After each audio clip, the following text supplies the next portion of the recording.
একটি রাজনৈতিক দল ইসলামকে ব্যবহার করে জাতির মধ্যে বিভক্তি সৃষ্টি করতে চায় বলে মন্তব্য করেছেন বিএনপির স্থায়ী কমিটির সদস্য সালাউদ্দিন আহমেদ।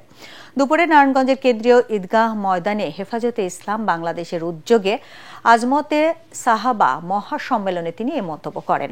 অনুষ্ঠানে সভাপতিত্ব করেন জামিয়া মাদানিয়া বাড়িধারার মুহতামিম মুফতি মনির হোসেন কাশিমি।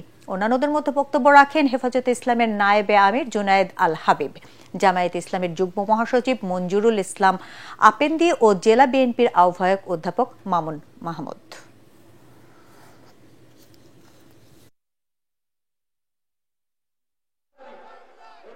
যে একটি রাজনৈতিক দল তারা নির্বাচনের স্বার্থে, রাজনীতির স্বার্থে ইসলামকে ব্যবহার করে জাতির মধ্যে বিভক্তি নিয়ে আসতে চায়, বিশেষ করে ইসলামের ক্ষতি করতে চায়। রাসূলুল্লাহ সাল্লাল্লাহু আলাইহি ওয়াসাল্লাম যে ইসলামের প্রবর্তন করে গিয়েছেন, সাহাবায়ে কেরাম যে ইসলামের অনুশীলন করে গিয়েছেন, সেই ইসলামের অনুসারী আমরা।